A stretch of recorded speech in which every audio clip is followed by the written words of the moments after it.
Right, so we're going to go through the basics of Rhino this morning. So first step is to open Rhino. Okay, when Rhino opens, yours will probably come up looking like this. So with the templates on the right hand side here. Generally we want to use large object millimeters for everything that we do, so double click that guy and then you get Rhino open here. So in Rhino you have 4 viewports, so top, front, right and perspective. Okay, so generally you leave them all open. You can maximize and minimize viewports, so if you double click on one that will make it full size of the screen, and you can either double click here or you can click this button here and it takes you back to this. Okay, one of the first things that you're going to need to do when you come into Rhino for the first time is to turn on these snaps, which are down on the left hand side here. So the ones I usually have on are go all the way down to intersection, and you'll see why that is necessary in just a second. So we're going to draw our first shape. Okay, so up here you've got line tools. The next two here are surface tools, and then these two are solid tools. So to start with, we're just going to draw a box, a flat two-dimensional box. So I'm going to click this. Rhino will always ask you what it wants you to do in this box up here. So at the moment it's asking me for the first corner of the rectangle. So if I click there, now it's asking me for the other corner, and I click over here, and now I have a rectangle. Now say I wanted to draw another rectangle in here, I would click this box. Now when I come down here you will notice that it's bouncing to places. So at the moment it's bouncing to the center of the box. If I then move down here it's bouncing to the near and it's bouncing to the mid. So if I turn midpoint off it will no longer snap to the middle of this. Another thing that you can do to temporarily disable that is to hold down the Alt button. If you hold down Alt, there we go, holding the wrong button. If you hold down Alt you'll notice these all go grey and it will no longer snap stuff. So snapping is really important to make sure that your object is lining up with the other objects that you've drawn. So if I draw on here, another box. Okay. You can scroll around inside views by clicking and dragging with your right mouse button. Okay. And you can zoom in and out by using the scroll wheel on your mouse if you have a mouse. It makes it a lot easier to work on Rhino with a mouse. Okay. In your three-dimensional view you can zoom in and out, scroll wheel, and with the right click you can rotate around. If you want to move that view, you have to hold down Shift, and Shift then allows you to move that view side to side the same way as this does. If you right click, you get to rotate the view here. Okay, so very basic shape here. Now I don't know what size I've drawn this shape, which is slightly problematic. So generally we are drawing objects to be a certain size. So I'm going to delete this. Now I'm going to show you two ways of selecting an object. If I drag a box from the left hand side of the screen to the right hand side of the screen, it will select everything that's inside the box. So the only thing that is completely inside the box is this square here. So if I drag like this, it will select only that one box. If I drag from the right to the left of the screen, it will select everything that that box touches, which will be both boxes. So I do that, I hit delete, and I'm going to start again. Okay, so this time I'm going to draw a solid box.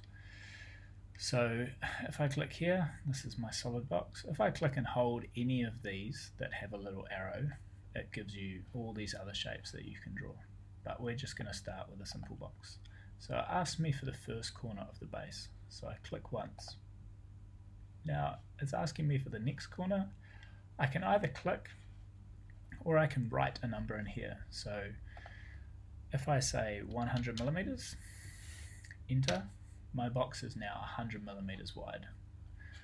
if I put it in 100 millimeters, sorry, it was 100 millimeters long, now it's going to be 100 millimeters wide, and it's going to be 50 millimeters in height.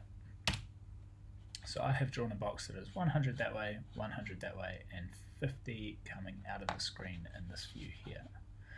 But I can't see everything, so I can roll out with my scroll button on my mouse, and then I can see everything. Or a very handy shortcut that I use all the time is if you just start writing on your keyboard, it will automatically take you up to this box. So if I hit Z for zoom, now I can either press enter or I can press the space bar. They do the same thing. And then you see how that all has got a little highlight under the A. So I hit A and then E.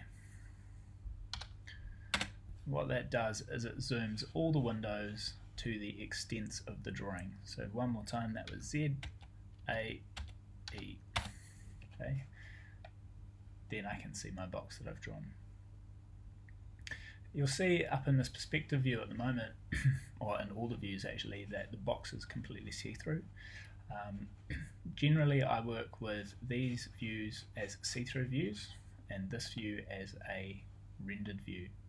So to access this, if you right click where it says perspective, you can change this to rendered. Oops, sorry, not rendered, shaded. So shaded allows you to see the box coloured in on the sides. You've got other options, so ghosted. Ghosted allows you to kind of see through the box, which is sometimes useful, sometimes not.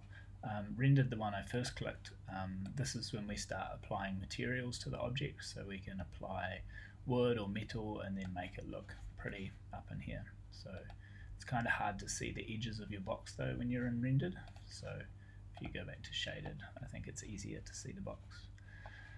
So imagine we were trying to draw a little house from this.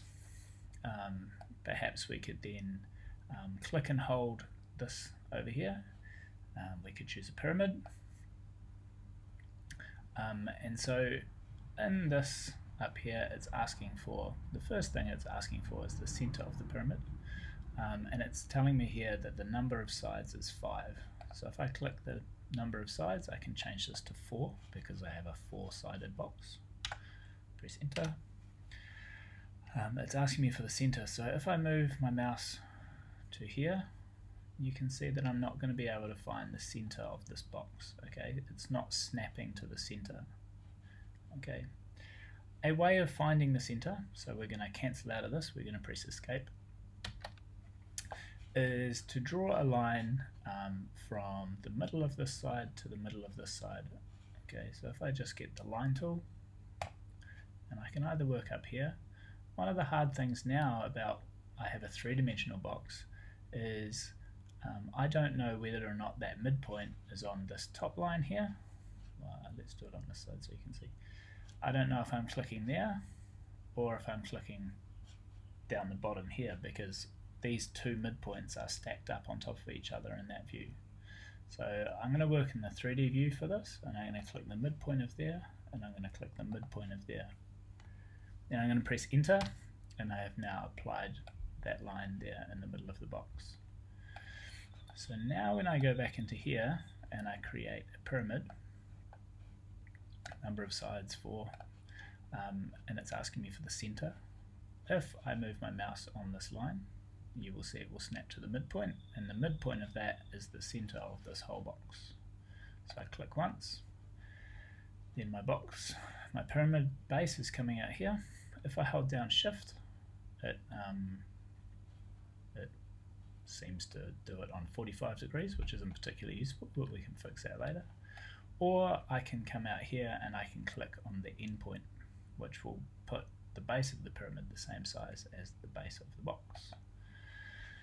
Okay, now this is where you need to work in another view, so come down to the front view, click up how far you want the pyramid to go, click once, and then you have a pyramid on top of a box.